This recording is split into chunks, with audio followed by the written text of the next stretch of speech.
What's going on, everybody? It's me, Mark. Welcome to another episode of Broadcast Live. And tonight, and I know I say it every week, but tonight we have a very, very special episode.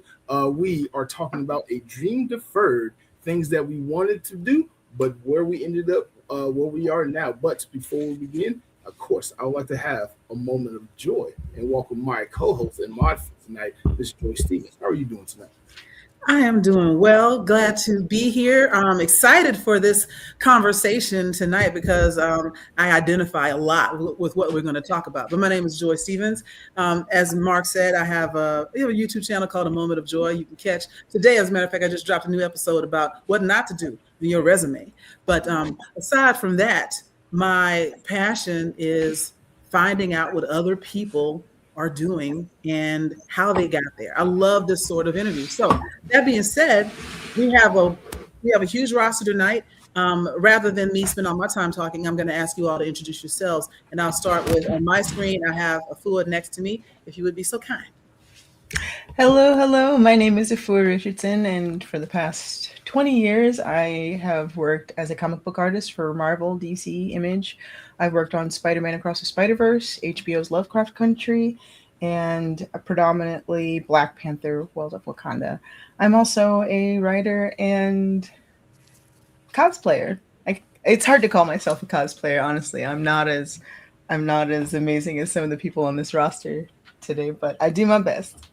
You do your best. And I have to say, I have a disproportionate amount of your artwork hanging up behind me. You can see it over there. And then your Orinthia Blue, I have that. It's off screen. But you got a lot of stuff. I just thought about that.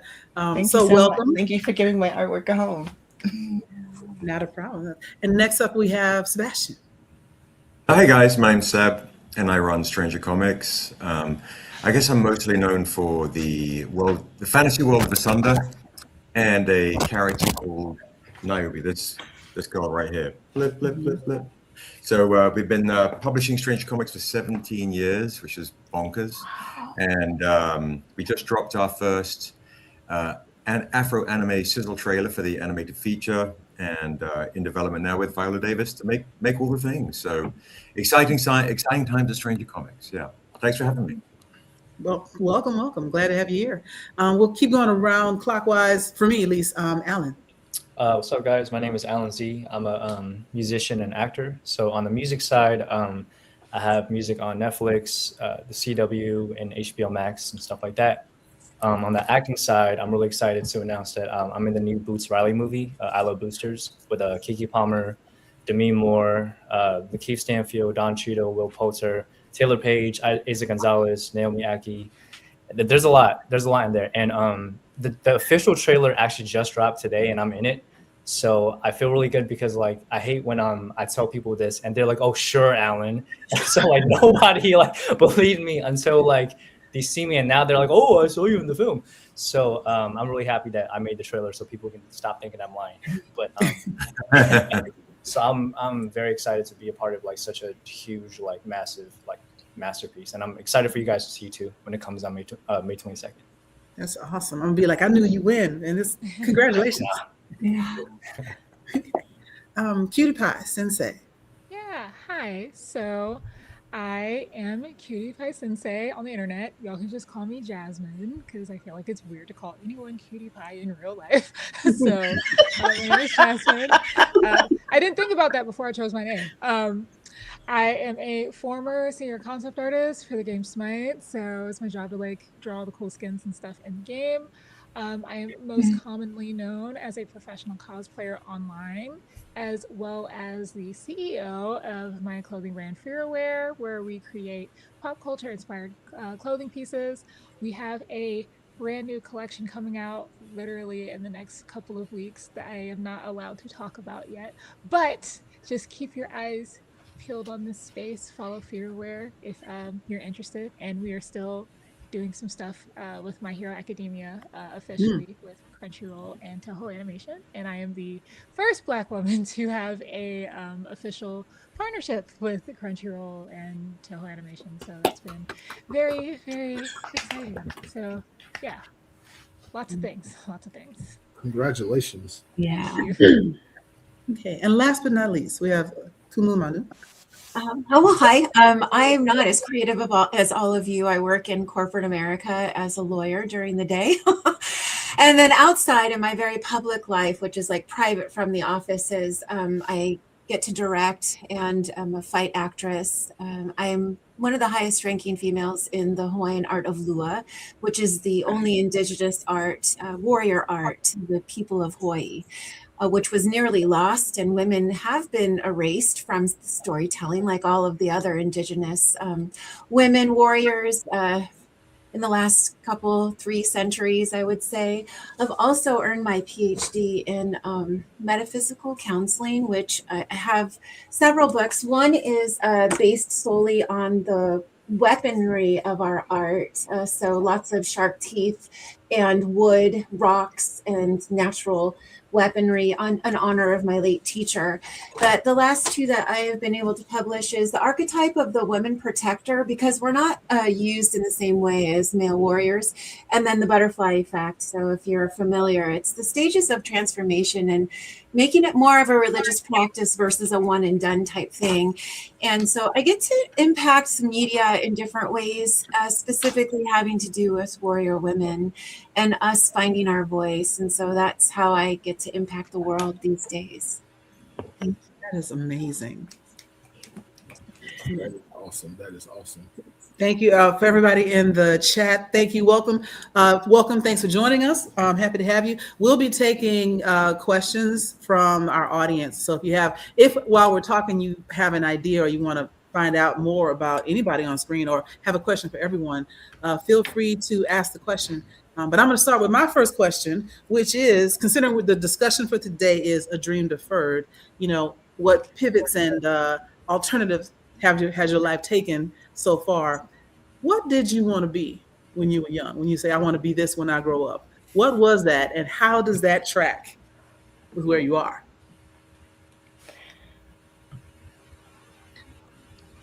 I'll start. Who's going? Yeah, I was like, wait, who's going first? Jump in. Right? Exactly. Jump in. Anybody excited that has something they want to share? I see. I'll go first.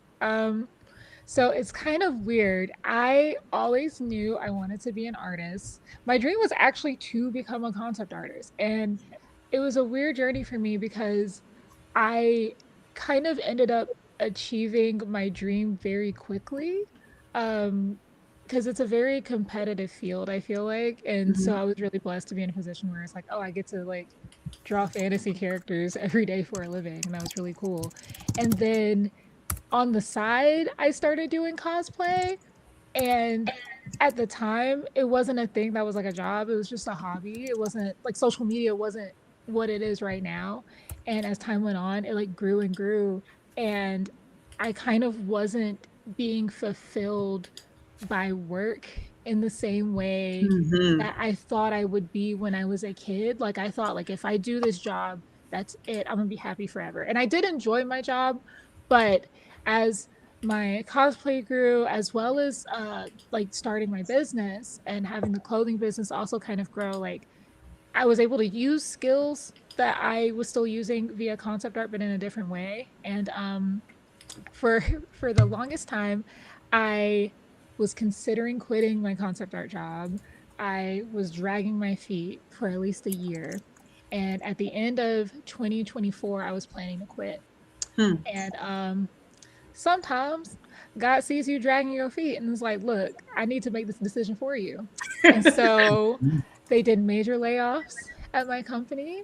So instead of quitting, it actually ended up being better because I got severance. So it was like, okay, I see the sign. Fine, I will do this full time. And so now I'm doing like social media and my clothing business full time. So I had my dream, I did my dream, and then it kind of changed as I started doing it. Yeah. You refined it and found a new way. And one shout out for the severance package, because that's how I ended up where I'm right now. Oh shit! Sorry, our alarm went off.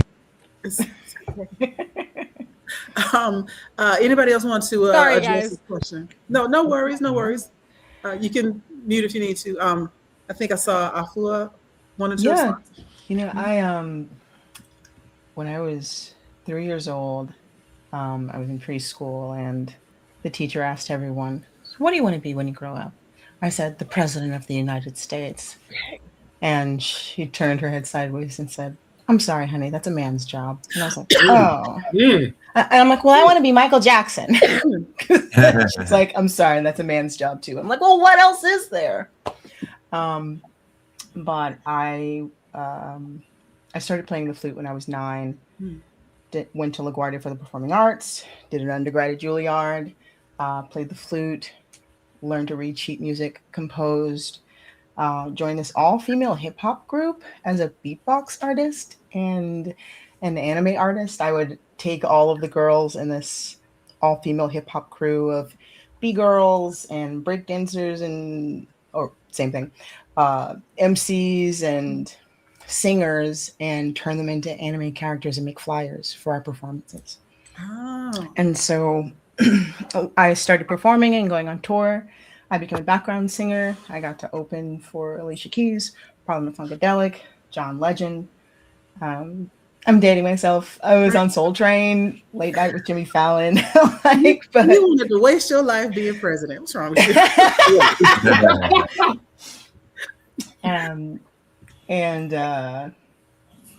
Yeah, I felt like the music that I wanted to make, which was more like electronic, neo soul pop, didn't really exist in that time, so it wasn't really easily understood by the record executives that I was trying to explain it to, because that was the gateway I had to go through in order to make it.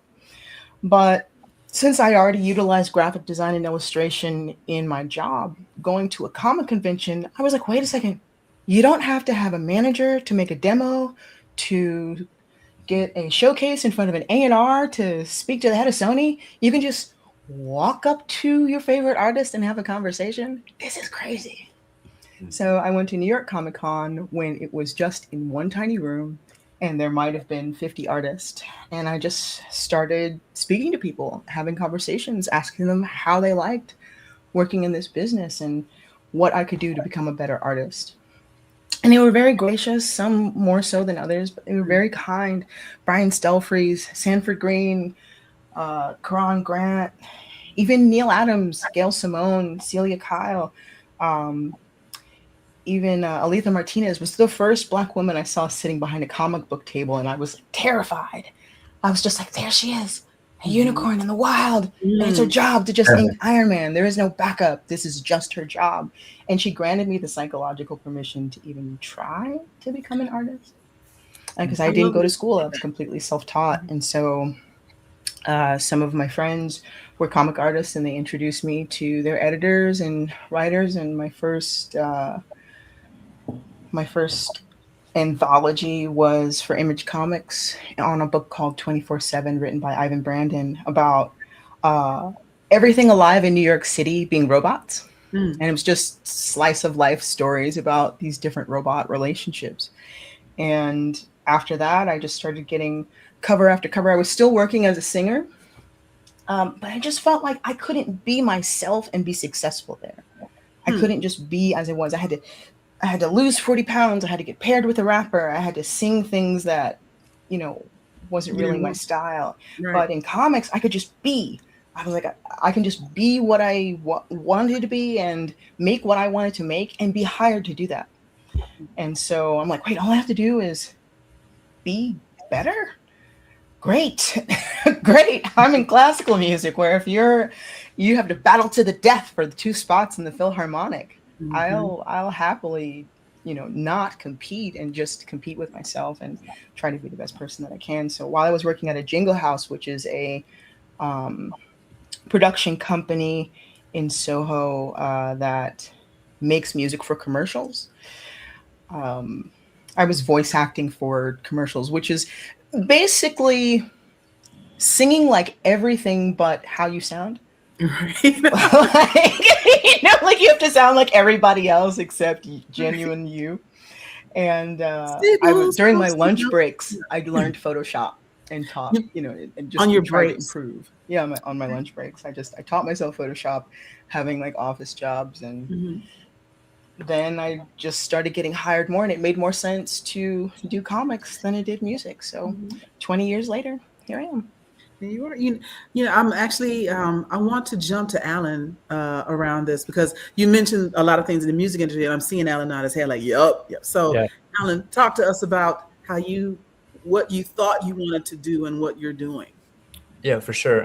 So, like when we were in elementary school, and they're like, "What do you want to be when you grow up?" Mhm. In like third grade, I wrote I wanted to be a rapper, and that has never changed, right? For like the longest time, and I've always like I told myself, I'm like, like when I get older, I'm gonna get signed by Eminem and Dre, because at that time, like it was like the 50 Cent machine, like that was what I wanted in life, and I was like severely bullied for it, for just this dream I had, and I never stopped because I would just constantly chase this dream, and I would like audition for labels, and I would go like I would do ciphers, I would battle people like 13-year-old Alan, just like in like a nightclub, just like battling, and I just wanted this so bad, right? And up to college, and I would like get offers from like major labels, and the first time I had like I guess like a real shot was this group called Full Force. If you guys remember, like they were Yes, like, I know Full Force very like, well.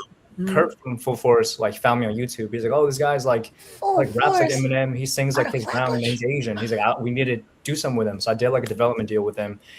And then the first thing like he said was like, "I mean, we want you, but like you're Asian. What are we gonna do with you?" And so for a long time I was just in limbo, right? And then I switched over, and I was under management by the business manager for Andre 3000 from Outkast. Same thing. They were like, "Oh, you're Asian. I don't know what to do with you." And mind you, this is like before K-pop. I'm much younger, and so I kept being told like I will never hit mainstream because of my race. It was consistently like, "You're everything we want. You're talented. You're good looking. It's just your race." And so I had terrible self-esteem issues, right? And then I said, "Okay, I'm just gonna go independent." But the issue with going independent is the speed I go at is much slower, and I'm seeing people just go past me with the machine, and I'm just feeling so much like sadness, And then around like 2019, as I'm building this like organic fan base by myself, I just felt like the weight of the world. Like I don't know what to do at this point, because I feel like no matter what, I'm losing this race, right? And so I knew that there's another passion I have, which is acting, and I was like, you know what? If I don't try this in my lifetime, I'm gonna regret it for the rest of my life. And so like 2 years later, I started seriously acting. Like I did independent films and student films to like get my reps up. 2023, I got signed to an agency, and in 2024, I did a film called Traction Park Massacre that premiered at New York Comic Con last year. And then I did the latest thing I did was the Boots Riley movie, All the Boosters, with Kiki Palmer. And so I was like, man, I've been doing music for like 10 plus years, and like everyone, like there's so much resistance like of me being like, you're not good enough, you're not going to be mainstream. And then I started like acting 2-3 years ago, and then like this, you know what I mean? I was like, this is God telling me like I need to change the course. And the irony is, as I got like more into acting, my music got better, because I just kind of let go of this like idea of like corporate industry structure. I'm just like, I want to write art for the sake of art, right? And now I get people like telling me like, "Oh, your music has changed my life." And this is the music that I felt like the industry wouldn't accept, because it's more lyrical, it's more like smart and conscious, it's more like nerdier in terms of references, like a lot of the stuff that they were against. And now people are like, "I love this song because you talk about da, like instead of me following a certain structure." So I think the dream deferred was, okay, like even if I don't become like a huge like artist in the mainstream sense, if I can hit it as an actor, as a filmmaker, then I still feel like, like I did my part as a, my contribution to the world. And you could turn it around like Jamie Foxx, because he wanted to be a singer. Right. He's a great comedic actor, got an Oscar and everything, and then dropping albums. So yeah, absolutely. Because I don't think he ever did a stand-up routine where he didn't sit at the piano and sing. Well, no, I mean, I also forgot to say this too. I'm still working on music. I have 2 albums I'm working on, so I'm releasing a new album this year. So I'm still doing it. It's just I feel like the pressure of like succumbing to, I'm sure Afua can speak to it too, but the idea of like a label or a manager being like, "Well, you should change this about you. Have you thought about getting tattoos on your face? Have you thought about, getting addicted to this kind of drug so that you're more marketable? Have you thought about shooting somebody?" Like there's all these like terrible ideas that they have for me that I'm just like, I'm going to let go of every single terrible advice and just like listen to my gut, Yeah. And if I may interject, yeah, sure, like sure. Full Force, I have not heard that name like Bow-Legged Lou had written some songs for me, and I Oh was just like, wow. I don't like this. I'm sorry. He's like, you're an actress, pretend. And I'm like, oh. I was like, thank you, so gracious. I'm Not the kidding. one degree. I love it. I will say like the thing that I got. This is the last thing I'll say, and I'll pass the mic. The one thing that did last between the relationship with me and Full Force was I got a song with Raphael Sadiq and Shanice Wilson out of it. Nice. So it's like I have that They credit. Still. connected. It's on They Sony. were skilled. They Yeah. were, they just had their ideas and nothing could deviate from that. They were like that too. I mean, no shade to them, but I mean, I Yeah, reached not out at to all. her Not at and we talked it out. Everything's good. And he hit me up. He's like, bro, you're blowing up. Da, da, da. So it's like it's all love. It's just I think sometimes we have to go our own way for them to see what we can do, right? Exactly. Yes, Exactly. They can't live in our heads, so I can't expect them to understand what it is that I want to do.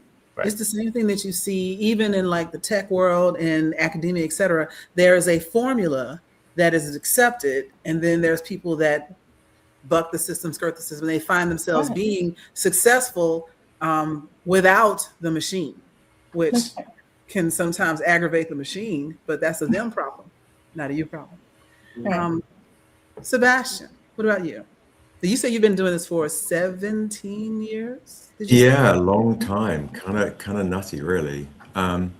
So I grew up in England, and Really? yeah, kind of a shock, right? I don't know if you can tell. I've been working on my accent for around about 52 years now, and hopefully it's finally coming into its own. But yeah, no, I started creating this fantasy world when I was a kid. I was 13, and I was in the boarding house, and I was kind of getting picked on for being mixed and all this kind of stuff. This was the 80s, right? And talking about dating, right? And dating yourself. And so I started creating this fantasy world, playing D&D, Lord of the Rings. Hey, turn 1 second, buddy.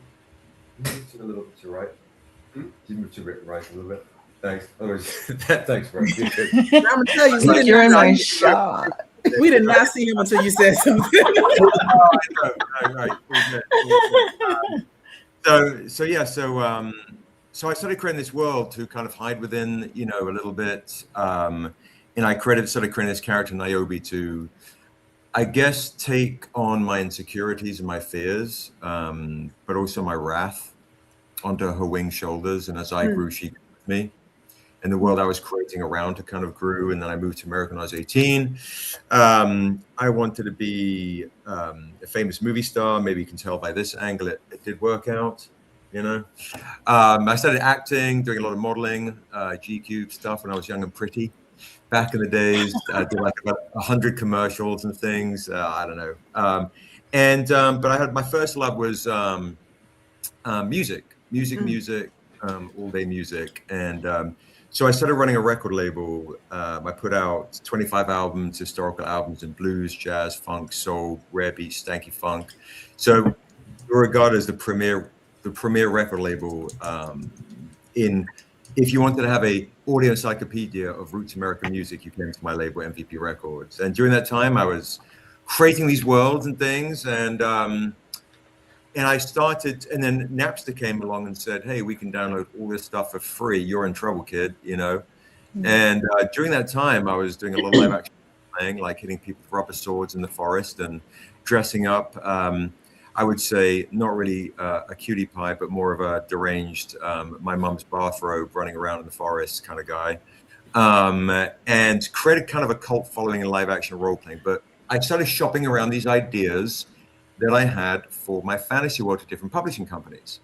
And a lot of them were like, I didn't want to run another company again, right? Running a record label, as Alan and Afua could probably tell you, the record businesses, record people are shady, right? It's true story. I have many a story in every type of scary situation you could imagine. I was like, I'm gonna make comic books. That seems fun, And I'm gonna pour all of my creations into these worlds. And I grew up loving comics. So to kind of answer your question, I think I wanted to just tell stories.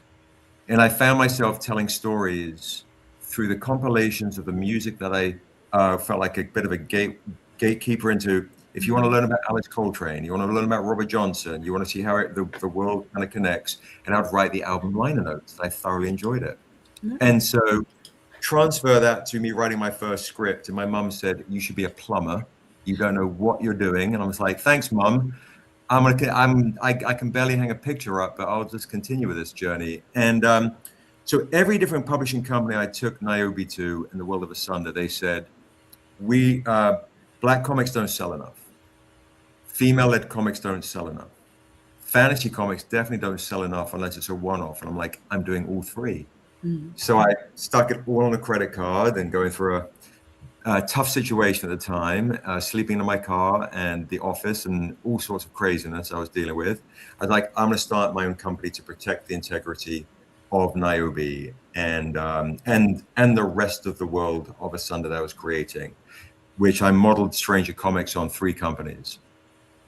HBO for storytelling, the Deadwood, The Wire, Sopranos, Taschen for presentation. Like, this is our new hardcover, which plug is currently on Kickstarter right now, which is a beautiful, look at this dust jacket right here.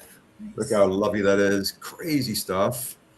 I wrote this with the actress Tuso Mbedu from The Woman King. We went to Comic Africa, kind of crazy. And so, yeah, we started telling the Marvel universe of fantasy. We've been optioned by HBO, development, all that stuff. So all that to say is I feel like I'm kind of living the dream on a credit card budget, you know, doing it the independent way and not independent Silicon Valley funded independent. Right. Not venture capital funded, yeah. Yes, it's all funded by WonderCon last weekend and on to the next, you know. But now we're at HBO. No, HBO. Now we have our big deal with Viola Davis, which is amazing. She did the forward in one of my books, and I get to direct the live action feature for the first comic I ever wrote. And I'm directing the animated feature Afro anime that I'm producing with a South African production company. And it's just all going together now. Absolutely. I love it. Thank you. Full of a story. Thank you. You've given me a couple things I'm going to come back to in a second, but I want to make sure please how should I pronounce your name? I don't want to mess it up. Are you talking to me? Yes, ma'am. Oh, okay. Manu. So elongated A. Like Afu, I'd probably say in the more Polynesian way. So if I say that incorrectly, please forgive me. Go ahead, Joy. What were you going to say? I was going to ask about, I know you said you're a lawyer by day, yes. But was that your original plan? And how is that helping or hindering your heart's desire? So Afu and I had the same. I was 6, though. I was a little bit older than her. There was a bully on that, and I'm probably the oldest one here because I hear you talking about the 80s, and I'm a 70s. So, you know that awful metal thing that spun out of control on the playground? Yeah, I burned many a thigh. Yes. Yeah, first grade, there's a bully. And, you know, he was saying that I was a loser and, you know, all this stuff. And he's like, what do you want to be when you want to grow up? You know, and so I said, the president of the United States. And so we have that in common. We're presidential sisters. But, yeah, that would never happen. We see what happened the last election. But anyway, internal racism, I get this all the time, well, from within my own family. So I really grew up believing that I was supposed to do what I was told from, you know, my mother's era where, I mean, they just got a credit card in 73, the right to an abortion in 74. I do not knock my mother's generation or prior to. They are why we're here today.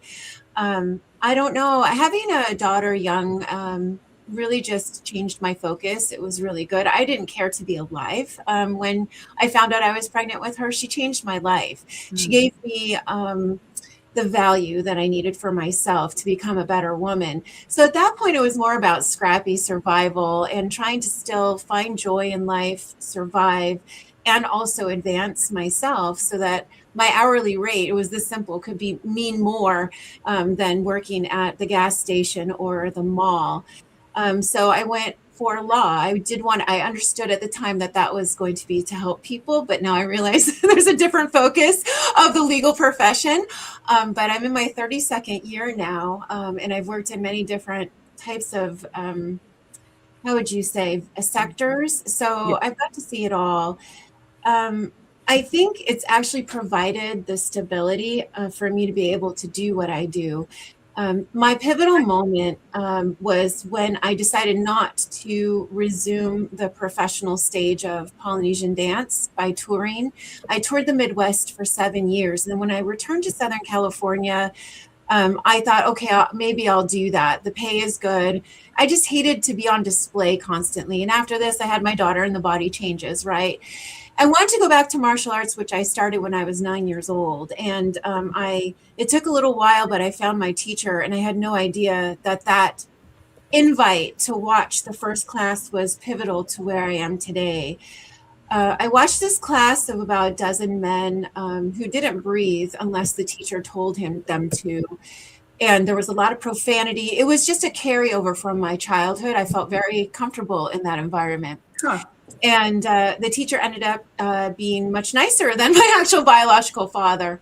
So I accepted and I excelled. Had I not walked up to that class that day, I wouldn't be standing here in this what we call kuleana, or responsibility of representing what I represent today. So that was the pivotal moment. There were many times where I felt like I wanted to quit. It was about a hazing period of 8 years, no joke. Lots of very serious injuries, but I never missed a class, even if I had to sit on the sideline because I was in a brace or my rib cage on the right side was broken. I still showed up and persevered. And after the 8 years, something shifted in one class where then he was accepting of me. And I think the rest of the men that I was growing up with in the Lua understood I was here to stay. So still fight with politics, obviously, as being the only woman, being mixed like Sebastian, not Hawaiian enough, not, not growing up on Not the in main, either world. Yeah. yeah. So there's a lot of complications there, as well as gender. Even though I'm not 20, right? I have a lifetime of experience, injuries and training, and now also I teach. So had I not gone to that class and been invited to study and not dedicate myself, I wouldn't be here in this capacity today. So. Mark, is there anything that you wanted to ask? Because otherwise, I'm going to ask one more question. I got a few questions. From everyone's story, I hear that there was a struggle or an obstacle or challenge that you had to overcome that made you kind of pivot from your original dream to the next. What I want to know is, what did you learn about yourself from these struggles and challenges that you had to face to get to where you are now?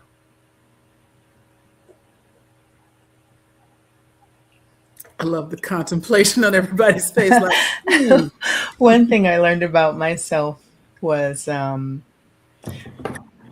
how much I was not willing to compromise. yes. That what I wanted to do and the vision that was in my mind was a lot stronger than security, which a regular job would have provided. If I didn't make what it is that was in my heart and my head, I wasn't okay. It was almost like not digesting food. Like something would not allow me to just continue to do whatever it was that people thought I should be doing, or the safe way, or whatever the comfortable way is. I was told all the time, why don't you just pick one thing and stick to that? But even if I try to do that now, I've come to the realization that I am not a professional comic book artist. I'm a universal one. It doesn't matter if I'm singing in my kitchen or I'm making food. Everything that I make and everything that I do goes through the filter of art, which is basically finding my place in the world by, creating beauty, creating an environment, engaging senses, and doing things that helps me understand myself better, and hopefully someone else will understand that and feel that too. But not doing that, it wasn't an option. That I was willing to be uncomfortable, and even when I was homeless, and it probably would have been better to just, either go to a shelter or just get a regular job and just keep pursuing that and just stay there and try to stay, in financial security versus taking the risk. Mm-hmm. What I learned about myself was that if I was not taking a risk, then I was making myself sick by not living a fulfilled life. I have to share just a piece of my story because I went to college for engineering, worked at NASA in the summers, like hardcore science tech nerd. And now I am a public speaker. I do like corporate culture consulting and cosplay and podcasts at all my spare time. But I remember specifically the first job I had coming out of college, maybe 3 or 4 years in, living in a small town in Tennessee, walking towards the building and getting sick. It was so bad. I didn't want to walk into the building. And I had that daily nausea for about 3 months before I just decided, you can't pay me enough money to make me crazy like this. I'm gonna just go live with my mom. Yeah. And there's nothing wrong with having a job that makes sure that your bases are covered. And at every job that I had, I learned something different about how to be of service and how to, structure my own business. But at the end of the day, there was always a goal of this is temporary, being a part of someone else's team to structuring my own. That was always in my line of sight. Even if I had to stay someplace for a couple of years while I funded my own projects, while I got new gear, while I bought a computer, while I, got good enough to be able to charge to sustain my life. But in that interim, there was no staying here. I had to get to the next level of the video game. I haven't found the boss yet, but my HP and MP is pretty high. Gotcha.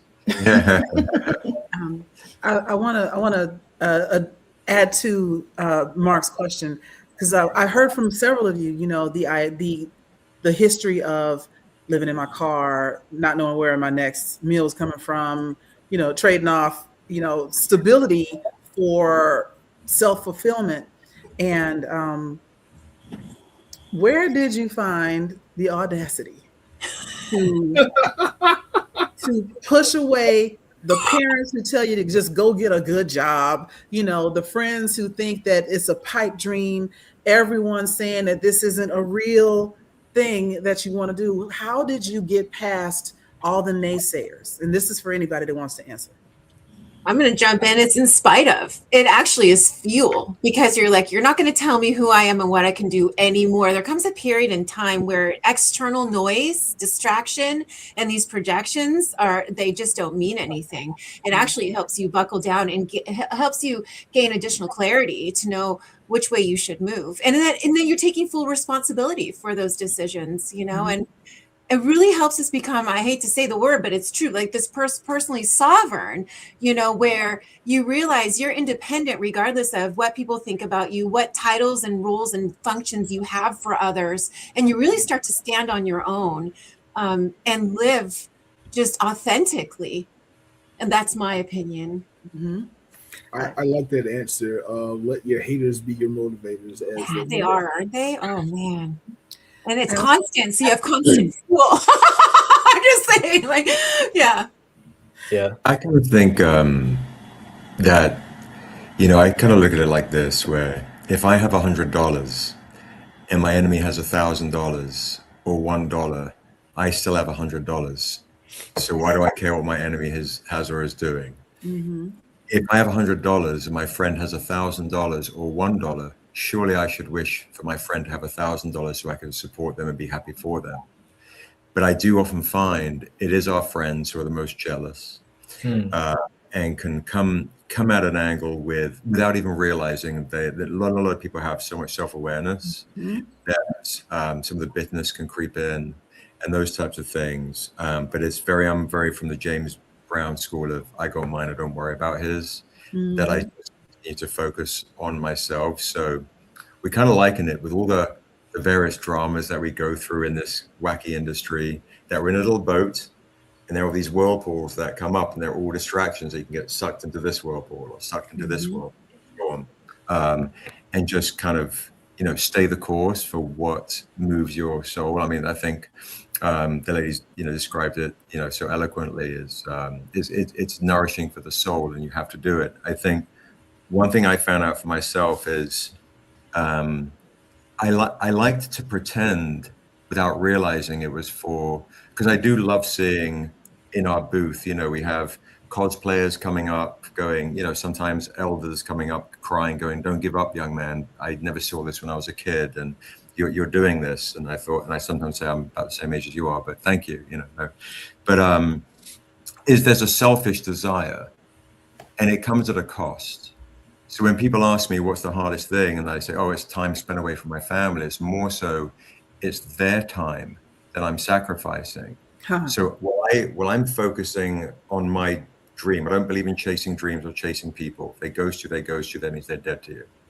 You work on your stuff, and dreams are work, right? It's get up and putting the work in. But it comes at the cost of, my son's mom said to me once, it's your morality with needing to protect your vision and your world to do good for the world is costing us the ability to sometimes pay rent, eat food. So how moral can I really truly be? So when I comes back to my vision or my creations and so on, and I have to truly take that to heart and honor, like I don't play this. This has to be, this is it. This is all in. Otherwise, I'm doing a disservice to my loved ones as well as my creations. I just want to say, like, you guys are incredibly brave, because I think for me, my story comes from kind of the complete opposite side, where I have anxiety. Like, it's very easy to just for me to be scared of everything and to overthink everything. I go through every single possibility, and I always think like the worst thing is going to happen. And so when it came to like getting to where I am now, I started off doing everything the right way, which was like I did really well in school. I went to Georgia Tech.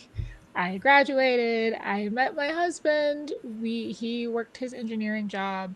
I happened to be in a situation where I was able to at least get into the game company. I worked my way up, and I wasn't fulfilled, but I stayed because I was like, okay, this is what you wanted to do. This is what you said you wanted to do. This is what you set out to do. This was the plan. You need to stick with the plan. The plan should not change on a whim. And it was really hard for me to make that decision to pivot, to the point where it had to be made for me. Because up to that point, I was in a position, like just being very honest, where people around me were like, "Why are you still here?" And I was very afraid to lose the stability of having that check come every 2 weeks. That was very, very scary. Even when I was making money with social media and stuff, I was still like, that's cool, extra money, I can save that. But I was very afraid of losing that stability. And I will say that, like, at least keeping that job for the period of time that I did was beneficial in the sense that all the money that I saved from doing all my other stuff is what was our seed money for our business. So I wouldn't have been able to start my business if I hadn't done both at the same time.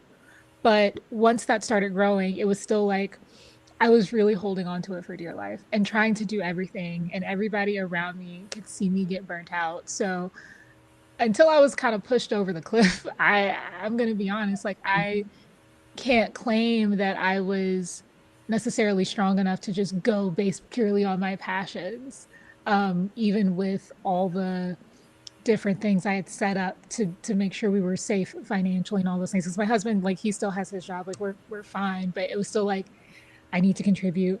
I need to stick to what I knew, and I was at least very grateful that the people in my life were all like, "Girl, you tripping? You're gonna be fine." And I'm still in the process of learning, right? Because I have officially been doing this stuff full time for a year and 3 months, and it's been a scary time. And I still have my days where I'm like, this month has been a little slower for Yeah. me. Like this past couple months been a little slower for me, and then you get a couple months where things are amazing, and it's like that gotta float you. And I'm still in the process of like getting used to those ups and downs. Mm-hmm. Consistency is something I like. I have a thing with control. I like controlling everything, and with this you can't necessarily control everything unless you just want to burn yourself out. So I am still learning and figuring stuff out. So when you say like what did you learn about yourself, it's like I'm still learning about myself now. I don't know. I don't have like a clear lesson for you. I'm still trying to figure out, because I never thought that I was strong enough to do this, and I'm happy that I am now. But and I've proven that I can. But I don't know if I never personally reached that point where I was like, yeah, F my dream that I've planned on doing my whole life. I'm gonna do something different. I was like, I'm gonna do both for as long as I can. So I'm still figuring it out. I'm still That's it's a great. growing learning process. If you don't mind, I'd like to commend you because I hear you saying I never thought I could, or but you are. You currently are. And I didn't know if this was right. I mean, even God, the universe, and told them, pushed you out there like, girl, go do this. Yeah. And then to have people, because I'm hearing from, and I've experienced myself, other people naysaying and telling you this is never going to work. But the people around you told you you're tripping, go do it, you Yeah. can do this. And so the universe, the cosmos, however you want to look at it, the powers that be made Yeah. sure that you had the opportunity to go this way. And so I commend you for not rejecting all of that support, because some people would have been like, nah, I need a day job, I'm just gonna let go and forget and continue to self-flagellate for the rest of my life and something I Yeah. couldn't do, No, and that's fair. That's fair. My circle is very important, just from my husband. He is my rock. He has supported me so much through this. My parents, grandparents, like literally, like the day I got laid off, I remember just being like, even though I had planned, I was like I'm gonna leave this job at some point, and I hadn't done it. So getting laid off was like, oh, okay. And I was in tears. I was crying. I unconsolable. Mm, Called my mom, and she's like, okay, you'll be all right. I was like, you'll be all oh, right. all right. Thought you would get on to me for losing a job, but okay. Click. Call my dad. Hey, dad. Oh my God, this stuff happened. He's like, okay, well, you doing good, right? Plus, you got a husband. You'll survive. I'm like, oh, okay. Click. It's like, why are Talk you to my so husband. calm?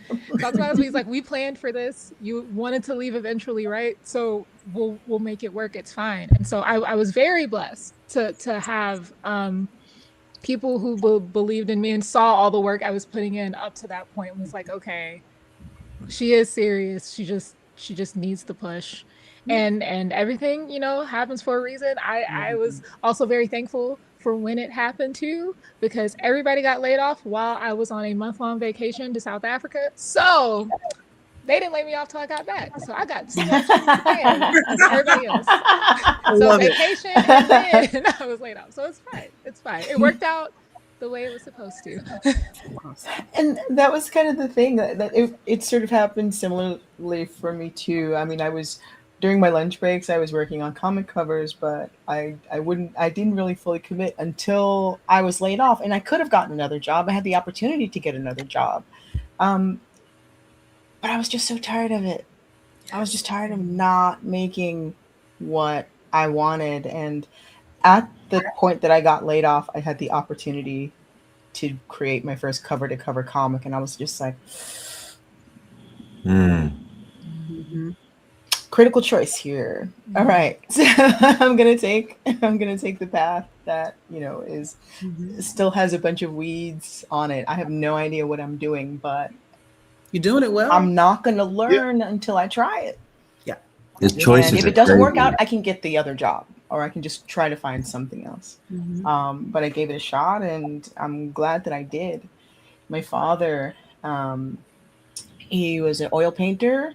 I say was. He still kind of paints now, but he's a physicist. He worked on the Hadron Collider project when it was here in the States. He taught at West Point. He's a sculptor. and I never saw him paint. And so when I was younger and I was drawing, he was like, Afua, there's no place for us in art. Mm. So, I there are a lot of artists who'll come up to me and say, well, my parents just don't get it. It's like, it's not that they don't believe in you. They don't believe in the path of art, because it isn't a straight and narrow one where you go to school and you come out on the other side with skills to not only create things, but have a creative business. Mhm. And so there's a lot of gaps between the creative world and the business world that I feel sometimes are intentional. And there are a lot of schools who are bridging that gap. Yeah. But it ensures that the artists are taken advantage of, and they don't know how much to charge and to sustain their worth, because art is not a talent, it's a skill. A talent is you have a knack for something. A skill is when it's a viable trade. And there's a guilt that's associated with charging for a craft, because it's like, well, if you love what you do, you never work a day in your life. It says no one on a deadline. Right, right. And so I like to help people make that transition from, like, okay, how can I do this? And speaking to comic book artists like Neil Adams, people who have a lot of he's a person who was very outspoken about the rights of artists. He was very grumpy and people were afraid to speak to him. But I asked him, I was like, well, I'm not good enough or experienced enough. Not that I'm not good enough. I haven't been far enough along the path yet to receive the compensation that I need to live in an apartment in New York City.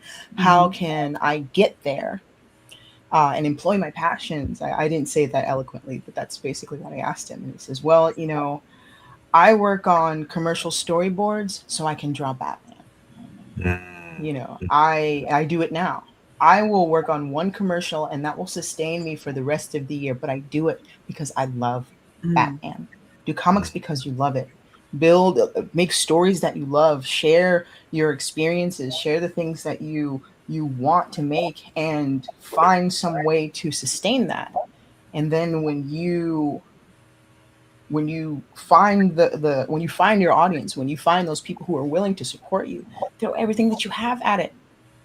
But there are a lot of different ways to employ your passions. It doesn't always have to be the exact path that you think, because life will throw so many things at you that there are a lot of different ways. And if you have more than one skill, make sure that they support the other. So I thought that I just had to be a comic book artist and not a singer, but I'm working on a book now, Aquarius, the Book of Fire, which is way overdue, but I had to, handle some health stuff, and thankfully I'm on the other side of it. But now I've integrated it into my story. So if there's more than one thing that you want to do, find a way to make all of those things a part of the marketing. I know it feels yucky, like you're just advertising a product, but it's more like support beams for what it is that you want to envision. If your thing is, crochet plushies, make it for your comic.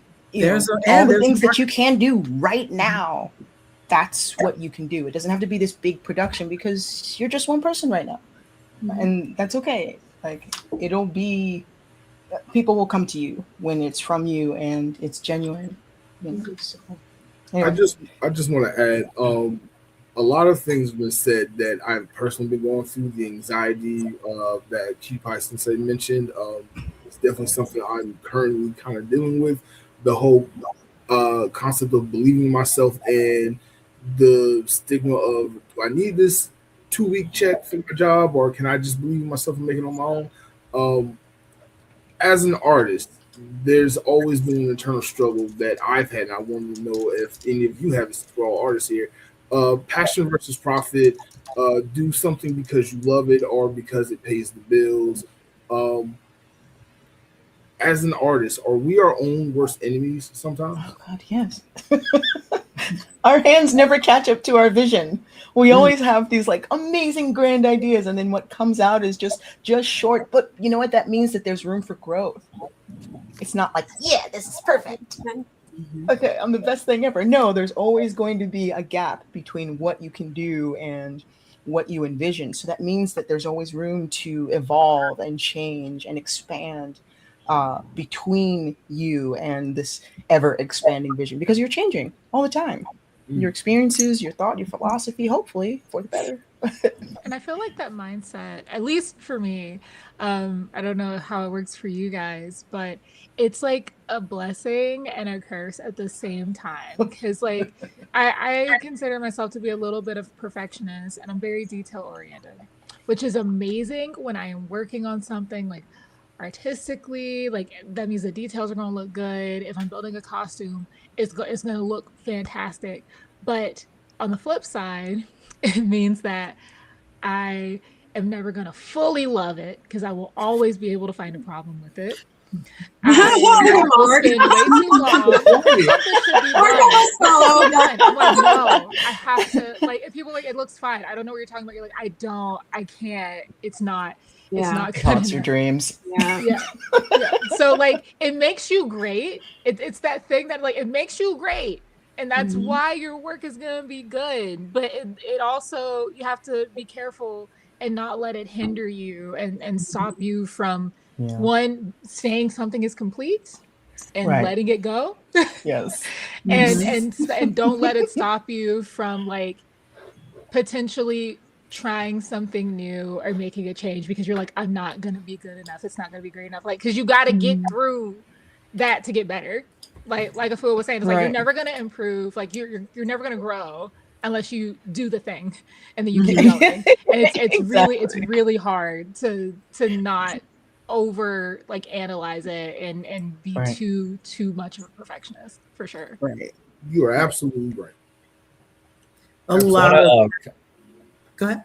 I want to comment on the last question because I wasn't able to answer it, but I think what Manu and Sebastian both said were both right. So I feel like as artists, we have to operate both with love and also with spite to fuel us. And what I mean by that is like, you can use spite as fuel, right? Throw the log in the fire if someone doesn't believe in you.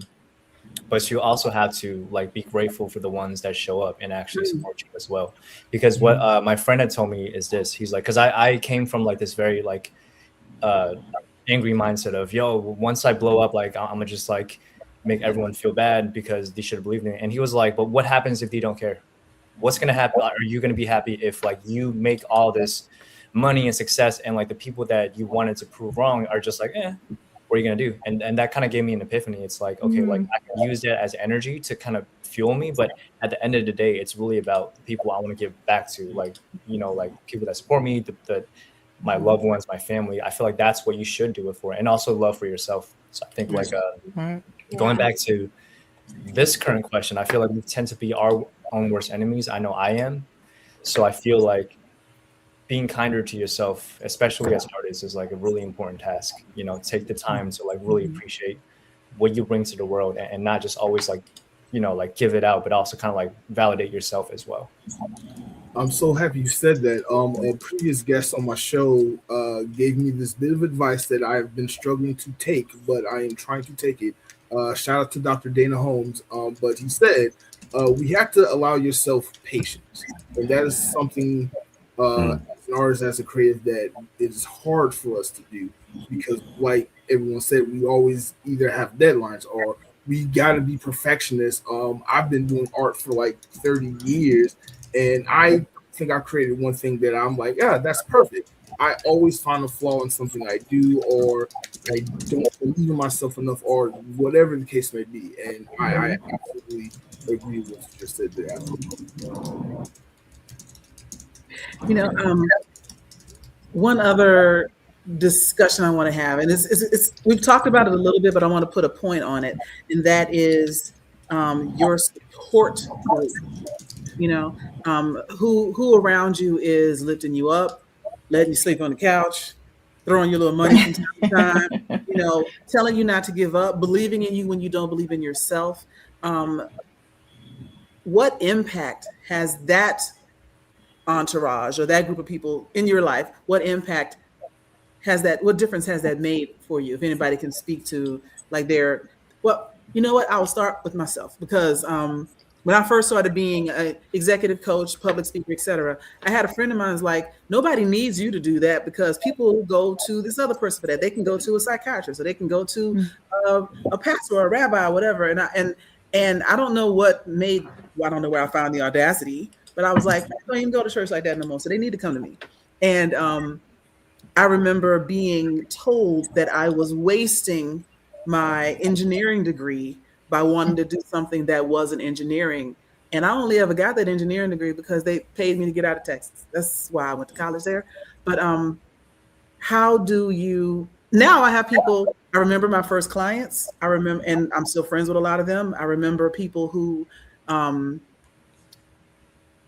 of the first public speaking events I did, I couldn't make money from it because it was a nonprofit, but they gave me like the sandwich tray and the fruit tray when it was over, and I ate for a week on cold sandwiches and grapes. So, you do what you have to do. But I want to find out from you all, back to my thought is, what has your support group done to stand in the gap for you, as it were? Or do you have a support group? I can jump in on this one. It's a little, maybe a bit different for me, owning a publishing company. I mean, maybe it's the same. I don't know. I'll just say from my own experiences, I think the support that I've felt like I've needed to have and hear is probably just from the people I only consider hearing from. But I have to be very, very guarded that, like, the person that supported me the most in so many ways was my mom and my two exes, and one is an ex, and my mom passed away, and my other ex passed away. So you kind of start to have to learn how to find that inner strength, like truly within, at least for me. And in my situation, I have staff members, and one person came to the booth and he's like, said, do you have a day job as well? And I said, no, this is my full-time work.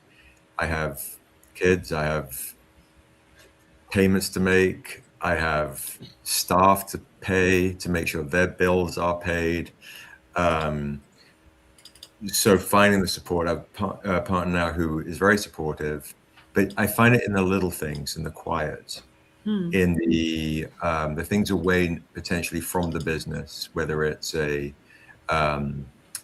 for a walk in a rose garden, listening to a certain piece of music, escaping LA and going, for a walk in the mountains. I mean, for me, the support I find within the business, I rarely find I can find the support I need from the business.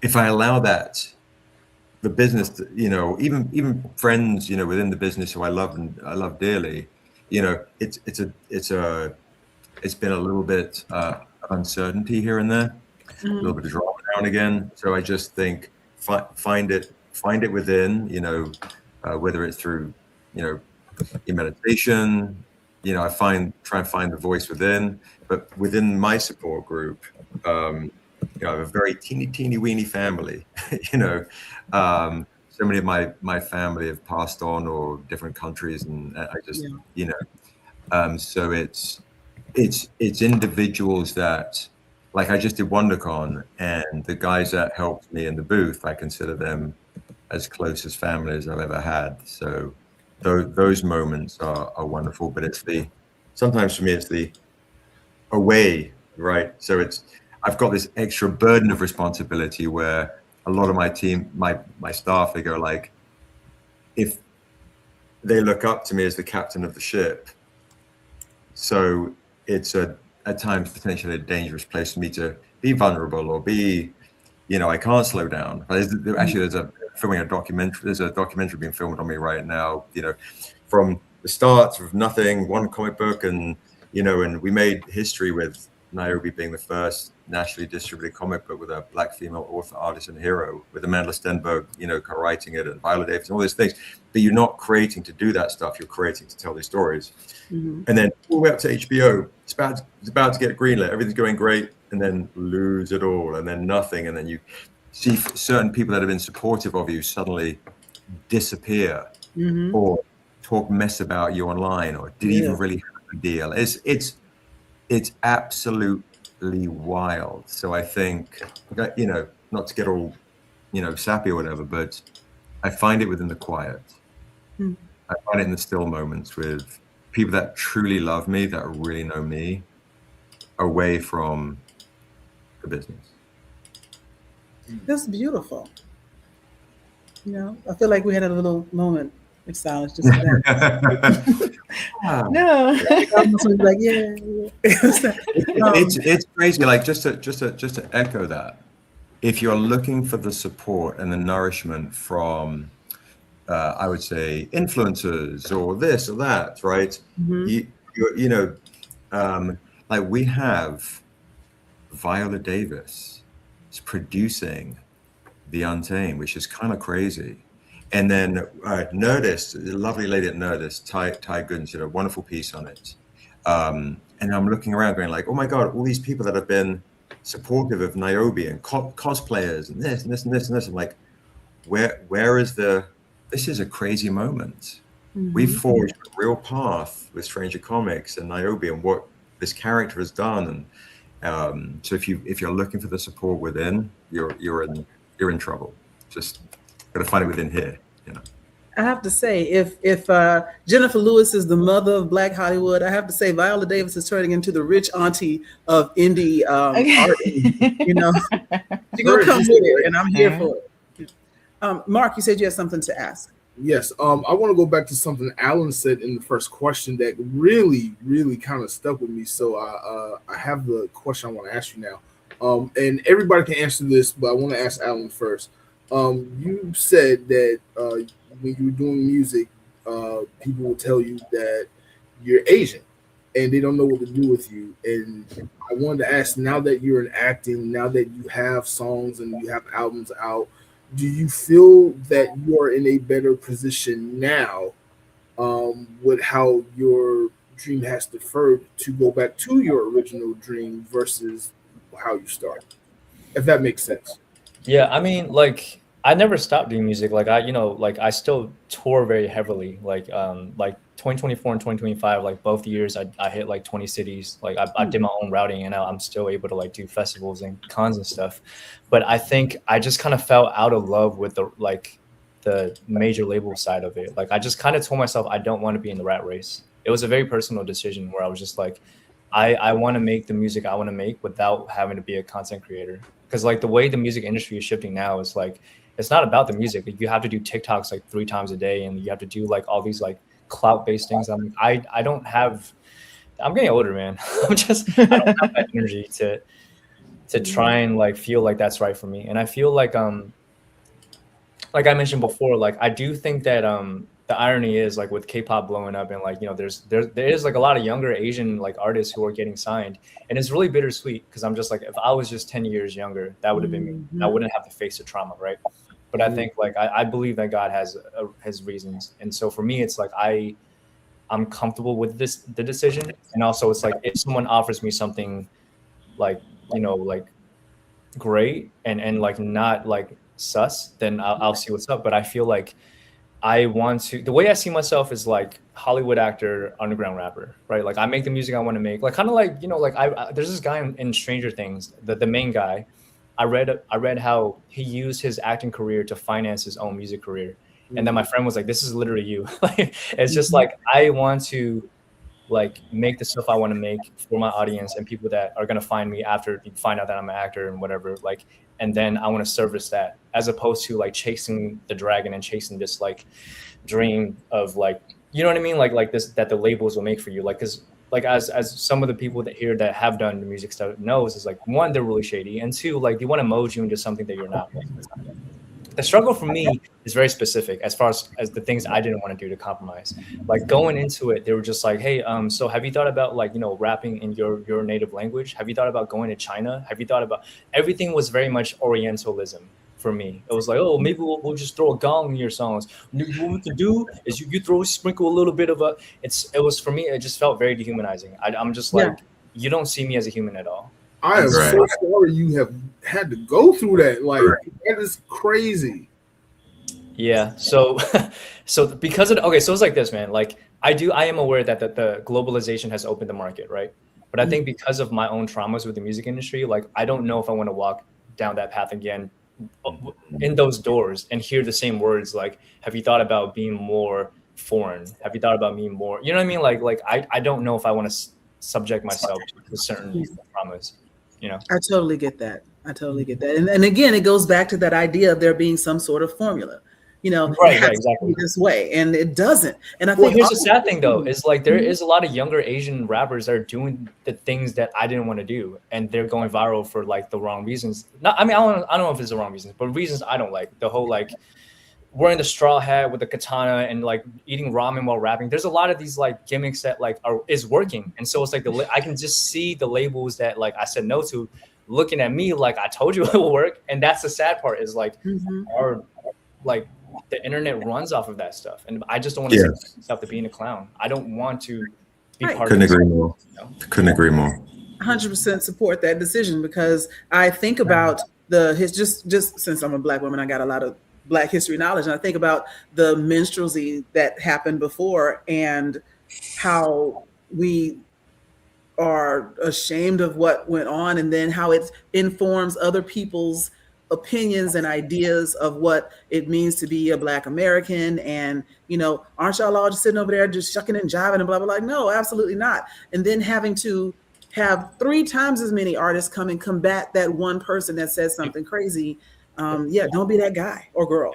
And so I commend you for standing up for that, because I think viral stuff happens, and it's cute or interesting or entertaining, because it's not educational, but entertaining in the moment. But then it fades, but the internet is forever. And so when you want to shift and do something, people will pull that back up on you like, oh, remember, is this you? Right? I see that all the time. And I love that you don't have that in your background, because you've always stood for what you wanted to be.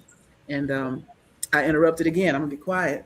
And, Mark, give you a chance to finish your questions. No, Alan, that was wow, so insightful right there. But if anybody else can relate to that question, feel free to answer. So 20 years ago or so, being a Black belt, I got offered a spread in Playboy, where it would obviously use the culture as well. So flowers and anything Hawaiian and Filipino, right, all around, and just my Black belt on. So talk about defilement of dedication, and coming up in an environment which was toxic male dominated, I would say. Very few very healthy men teaching women back in that day. So that was one way I have an Allen-esque type of parallel.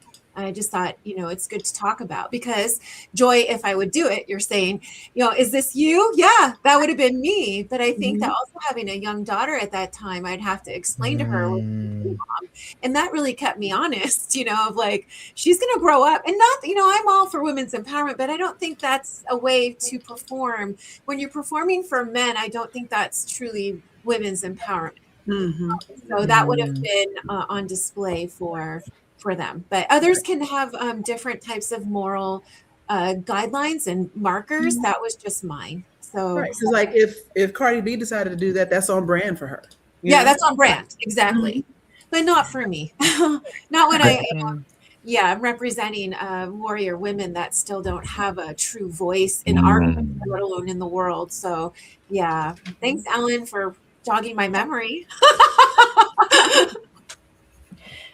It's kind of the difference between creating an archetype and a stereotype, where you get to be told by someone else what it means to be you, where in essence you're being rewritten.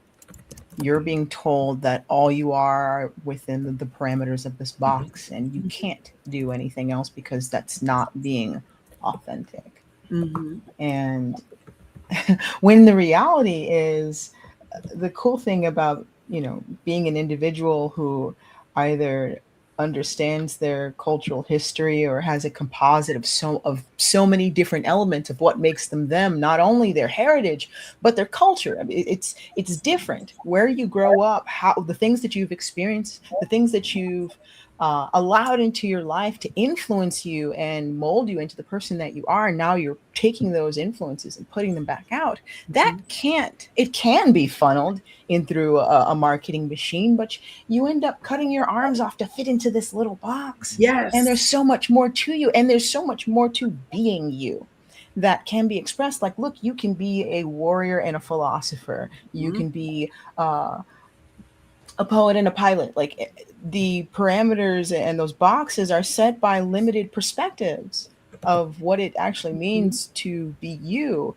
And artists who actually have longevity, we're talking about people who've created things that outlive them, they weren't necessarily concerned with what was already being done.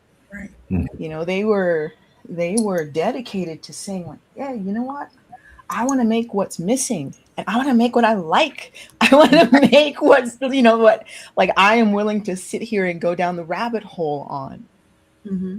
And that's not going to be dictated by someone who, it's not that you can't get insight from people from a corporate perspective. There is some, there is something to be learned from every, facet of creation. People sort of look at the business aspect of creation and think that it's a negative thing. It's just when it tries to contort you into something that you're not, or saying that who you are as you are and how you choose to express it is not marketable, then it's really creating a limitation on the complexity of what you are by making you down to this little pejorative kind of symbol. And, like, shallow. Right. Like, the fact that so many executives in different commoditized artistic spaces think that it has to be this way, and you have to have this That's story, right. and they're dumbing it down for an audience that is actively authenticity. Yeah. You know what I thought about is like, I'm just in my last thought, and I don't want to take up too much time, but I think what's weird about this is, like, we get othered, right? So it's like, as Asians, you get foreignized, you get this like Oriental vibe about you. As Black creators, you have, like, there's like all these elements of, you have to be hood, you have to be urban, you have to have fit, like trap, whatever. And then it's like, if you're white, it's like you get to be Goldilocks, you get to have everything. It's like this, it's like you can break out of this, like, whatever confines that we have, you get to not deal with that. You know what I mean? And I feel like true freedom as artists is like not having to sit in this little box where it's like, you can only do this if you are this color. And I feel like that's really kind of like the struggle of like being like a full self. Like, I really love what Alpha said about archetype versus stereotype. It's like, if you build your own archetype, it expands beyond like whatever they see of just you as, whether your gender, class, or whatever, that's just strictly your signature. Right. It's fear. It's fear. It's basically saying, like, well, there's no way that the combination of you can work. We've seen this formula work before, so let's go with that. Right. And it's just like, I understand your concern, but I'm going to try something different. Every time I go into a studio meeting, they go, this is really timely. And I go, it's always been timely. This is not timely, it's timeless. Right? Yes, exactly. It's so wild to me. I think, so that's what I always say every time. Like, we're really timely. It's always been timely. We're not timely. We're timeless. Right. And the timelessness of it, I think. See if they kind of, if they get it, and they're like, yeah, but okay. But I also think too, there's a couple of things I want to say, is when we're finding these moments, right? Like in the day of today, in the now of today versus, let's say, us 10 years ago or us 20 years ago, allowing us to have the grace for ourselves for the decisions we made 10 years ago or 20 years ago. I mean, I'm going to butcher the quote, but Malcolm X says, "Don't be in such a hurry to condemn those who don't think like you do or act like you do now. because there once was a time you don't think or act like you do today. Yeah. So always allowing ourselves to have the grace for others that might make those quick decisions to pay the bills, or they're distracted by the fame or the moment or the likes on Instagram, which I always thought Instagram was genius with the concept of saying followers. You're creating false prophets and idols going, who are you following? These are my followers, right? And I say, like, there's a line I wrote, it's like, a leader is not measured in followers, but in the demons they have the courage to face, right? Whether it's the ones out there or the ones within. So for me, there's a thing where I've kind of come to the realization at 52, at having Stranger Comics for 17 years and the 3 years building up to it and all the dramas and things, is to say, if Niobe or any of these other projects that I have never get it to the screen, it never essentially what I would have considered earlier has made it, right? Because everyone else that has dropped off when HBO went away, or these various things like, oh, I guess it never happened. I guess you didn't make it. I'm like, I'm able to put food on the table through my art. To me, that's success. And if I can fan the flames for somebody else to come along and forge a greater fire, that they might have been inspired by some of my work, and they get on TV, and then that becomes a thing, then I would say, I've done good. So it's what do you measure? Making it success, it's got to be kind of the art for within yourself. If I can pay the bills and sell a comic book, I'm all right. Yeah. Yeah. I constantly tell people money doesn't buy happiness. It buys survival and sometimes convenience, but it doesn't buy happiness. And so if you're not doing something that makes you happy, eventually you are slowly desiccating yourself, Afua, you said, I like the imagery you gave about cutting off your arms to fit in the box, because squishing yourself, contorting yourself, that's reversible. Cutting off your arms, you have lost a piece of yourself to fit in that box. And I think it's important to, at least for me, it's important to phrase it that way so people understand the sometimes irrevocable decision that you're making when you decide to compromise your morals, your values, et cetera. I'm not saying, negotiate a deal. I'm saying when you doing something doesn't sit right with you for temporary gain, what have you cut off to get in that box? And I'm not saying that some people won't make that choice and be okay with it. People do it all the time. But just thinking it through, I think, is important. And then also the concept of making it. I went to performing arts school where a lot of the people around me, they were in the industry with me. I was a freshman when Khalees was a sophomore. And just the people who were around, Stevie Wonder would come into Sandwich Music where I worked when I was in my early 20s and try out keyboards. Common would come in, Method Man, just sort of being in their space and seeing how much work it took to be them.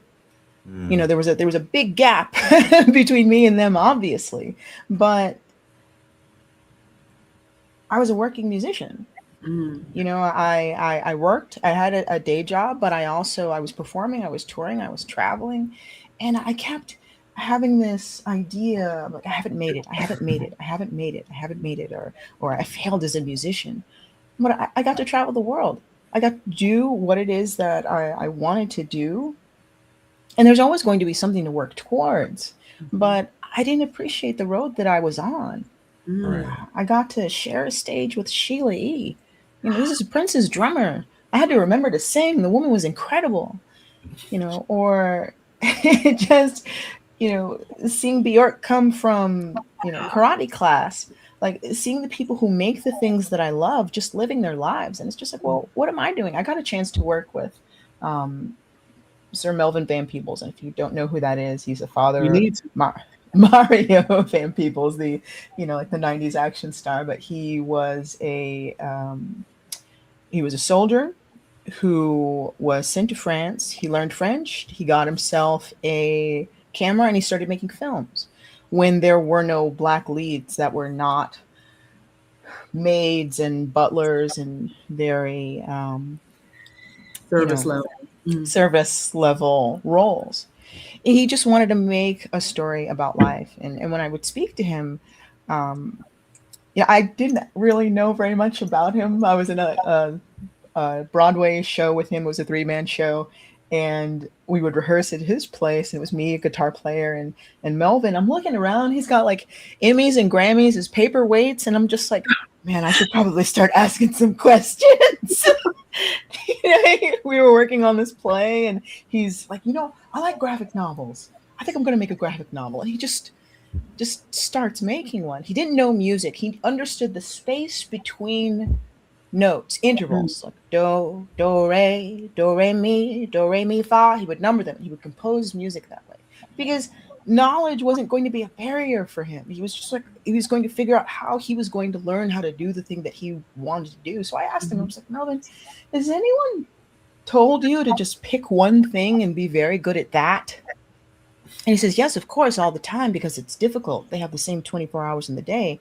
If being an artist and being a musician or a singer or a filmmaker or, a seamstress, whatever it is that you want to do were easy, like walking and talking on the phone, then no one would have anything to say about it. But because you dare to try it, they don't want to be made out to look bad.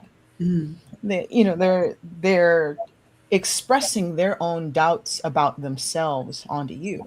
Because a person who is successful in their path, they can maybe not have the same vision as you, but they can understand how you might get there.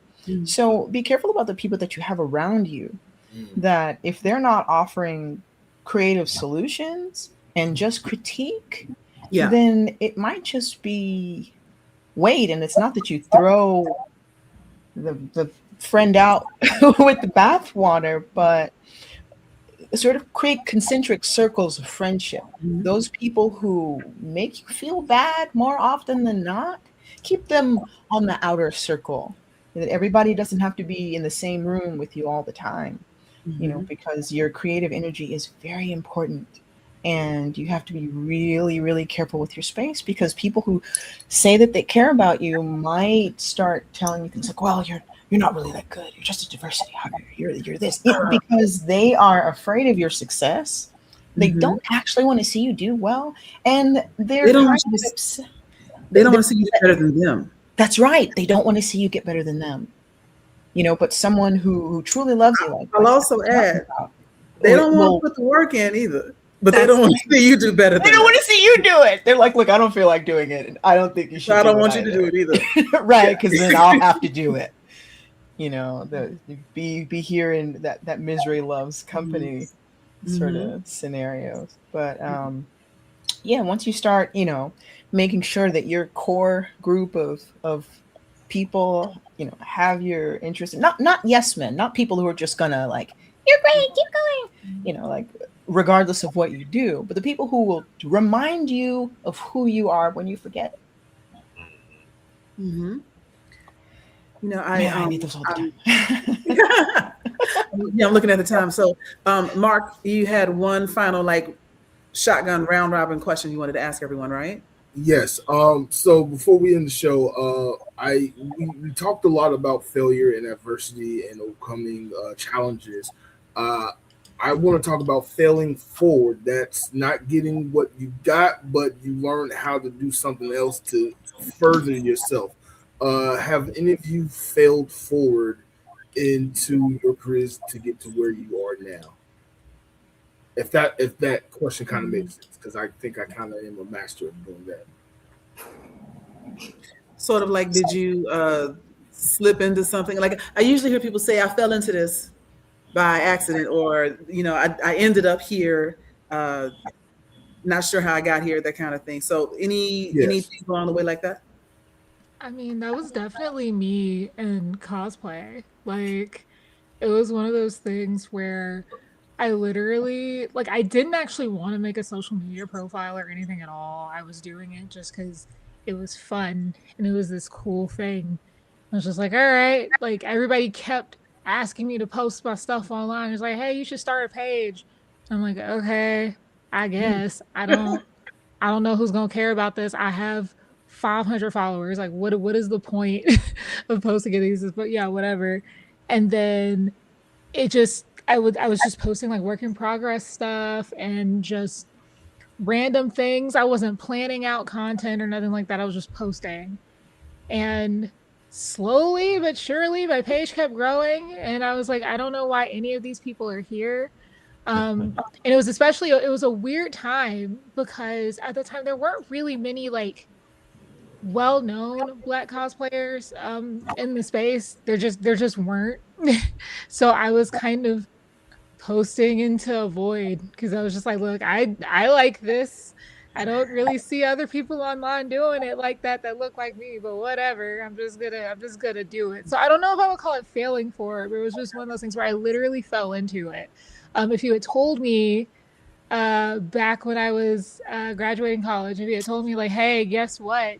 You're gonna be a professional cosplayer and people are gonna know you for making costumes and stuff, I'd be like, what? Why? I don't understand. Because I had to teach myself how to sew and stuff. It's just kind of like skills and things that I developed over time just because I enjoyed it. And I don't know, you just never know where life is gonna lead you, man. Like it just kind of happened. Because people ask me, it's like, oh, how do you grow a page? How do you become like, I don't know. I just did it. And then I just kept doing it. And then it turned into a thing. Yay. I think another big part of it is, and I've heard this from all of you, is a desire to be true to yourself. Like I'm doing this because I like it. Yeah. And then you find, and then people that also like it find you. Yeah. Yeah. Exactly. Well, if we can, I'm gonna ask you one more question, and you can say nothing, you can say everything, or anywhere in between. But if you had it to do over again, and not like now, like if I knew then what I know now, if you had it to do over again, starting from where you started, what would you change, if anything? I feel look at your face. Like for me, I wanted to be an actress when I was a little kid. And if I could change one thing, I would have gone to a fame school, like a performing arts school instead of science. Don't know where that would have taken me. I'm happy with my life now, so I don't regret my choices and everything. But yeah, that's something I might have changed early on in my life. Anybody else? I got you. This is going to sound weird, but I would have not gone to college. And the reason why I said that is because I went to the Art Institute of Atlanta in the VRI. Take that at how you will. Want to be a media arts and animator and do comics and stuff. That didn't happen. And the other to be a video game designer and programmer. That didn't happen. I do photography and video stuff now. I could have just jumped into just doing that. Very true. I probably would have gotten into music production and not try to explain my vision to record labels. Just made it myself. But music production has changed so much from like big studios to home personal studios. So I would have learned something that would have become obsolete, but just the skill of being able to make my own, I would have maybe not have tried to pursue the path. But I don't know if I would be who I was if I didn't. So yeah. I would have taken those piano lessons. I'm pretty comfortable with the path that I took, even with all the bad things that might have happened, even all the struggles that may have happened. I think those experiences helped me grow as a person and become who I am. I don't think I would be where I'm at if I made any different decisions. And I am happy with that. Good. So all the stuff I would just have to just suffer again, but I know I can make it out okay, so I'd be fine. I don't think I'd change. Yeah, I agree with that. I feel like I always complain to my friends and I always say like, I wish like I would have just started acting earlier and moved to LA, but I feel like I probably would have got burnt out really fast too, like when I was younger. So I feel like much like what Jasmine said, like I feel like there's no point in looking back because it's like everything that we encountered and overcame made us who we are, and it's like you can't change that, and like those lessons that we learned, like it's like those are priceless, right? And I feel like sometimes you what you don't realize in the moments, that's what you really needed to level up. So. Very good point. Very insightful. Yeah, for me, I think I'm kind of like a furor with I wish I'd done more piano lessons. I wish I'd, spent more time in the creative, less on the business. It's been a very hard juggling act, honestly, to write stories, create, run the company, business things, drive a truck, load a box, back to creating, sweep the floor, sell at a convention. Just the balancing act is has been really, really difficult, honestly. I think there's a line I wrote in The Untamed that says, regret lingers longer than sin. And so I try not to have any regrets, and try not to focus on the sins of my youth or my past. But if I was to look back, I can say I spent too much time focused on trying to um, save people in my personal world or get distracted in this and focus more on myself. I think it'll be a little bit easier, you know. But some of these stories, kind of like what Alan's saying, the stories that I wrote came later in life, and I needed to endure what I endured to write the stories I've written today. I do have one quick question, and just to throw it out there to Jasmine, at some point, I'd be honored if you cosplayed Niobe, and I don't know how to go about that. Let's talk. Let's talk. We'll exchange info. We'll have a conversation. We I'd be got it. super psyched. And by the way, just to also let you guys know, Afua did one of the very first ever renditions of Niobe. So I've known Afua for many, many years, and she is an absolute gem and treasure. Yeah. Well, we actually are a little bit over our 90-minute goal. I know that we asked you all to be here with us for about an hour and a half, and so I'm not going to drag this out because I could talk to y'all all night. And our audience is loving it. Thank you for everyone that is watching with us. But I want to make sure before we go, I know some of you have your call signs, whatever you call them, on screen. But tell everyone where they can find you if they want to follow you, follow your journey online. I see. We'll start with you. Mm-hmm. You can find me at afuarichandson.com or on Instagram at afua_Richardson. Okay. Hi, you can find me at strangercomics.com. Jasmine, you can find me at stranger@strangercomics.com or at strangercomics on any social media. You will be hearing from me on your IGs. And I have a Kickstarter going right now where we're around 89,000, kind of exciting. And even though we got shadow banned on the first 2 days, you couldn't find it anywhere. So the only people that have been supporting have our direct link, which I just popped in the chat. But it just goes to show Stranger Community is pretty mighty. Literally, you search Stranger Comics, you still can't find us if you search Stranger Comics. We're on no landing page on the first 2 days launch. So that's crazy. You want to get this. You actually want to get a graphic novel or a comic book that looks like this. Beep. There you go. You can. That's what we have cooking right there. Mm-hmm. Kind of beautiful. Alan. So you can find me on all socials at Alan Z Music, just like the way it's spelled, ALANZ Music. So my music can be found on Spotify, Apple Music, YouTube, if you search Alan Z, like it's spelled here. And like I said earlier in the stream, I'm in the new Boots Riley movie, I Love Boosters, starring Keke Palmer, Demi Moore, Lakeith Stanfield, and a bunch of other A-list celebs. So this is my first Hollywood project that I Congratulations, bro. That's huge. That's so huge. Yeah. Thank you. I'm super proud of the fact that I was able to land this job, and like this is only the beginning. So anyways, like, I would love for anyone here to watch the movie. It comes out nationwide and in Canada May 22nd. And so thank you for having me. And Jasmine. Yes. I am Cutie Pie Sensei pretty much everywhere, the way it's spelled on screen. And my clothing business, honestly, it's tagged on all my socials too. So if you go to my page, you'll find it. But if you want to find it by itself, it's Fira X Wear. The X is silent. Like I said, we have a new licensed collection coming out very, very soon. So If I you want to follow get our some. page, if you follow your page or follow the page or sign up for our email list, you will be the first to know because our stuff does sell out kind of fast. So I suggest signing up so you don't miss out. And yeah. Nice.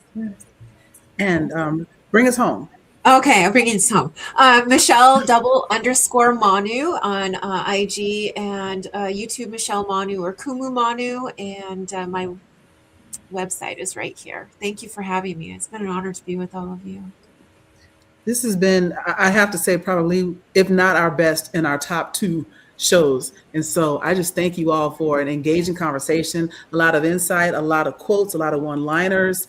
This is one for the history books for Blurredography and the Moana Nui podcast. And just want to thank you all for being so open and so willing to share pieces of yourselves with us, you know? And with that, I'll turn it back over to you, Mark. Thank you, Yes. Joy. Thank you, Mark. Again, thank y'all so much. Everyone is so beautiful and talented and amazing in their own right. Again, I can listen to everyone for hours.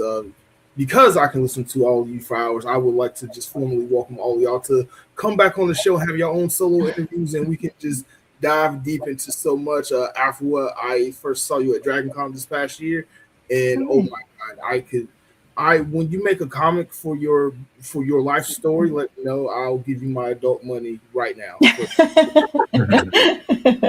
Alan, I every con I get to see you, I love seeing your growth and just everything that you're doing. You know, I've been a fan of yours since we first met.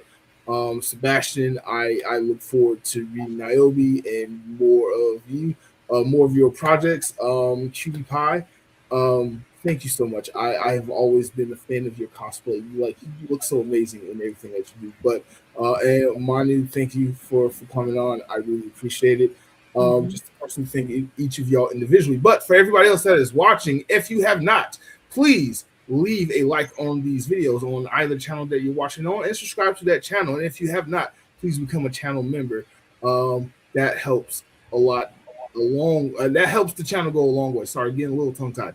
But please go ahead and just subscribe to us. We have Dream Deferred Part 2 coming up.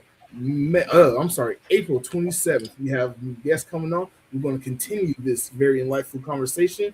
And in between, we have 2 other shows coming out. So if you haven't, just go ahead and subscribe, and we'll see y'all next time. Good night, everyone. Yeah.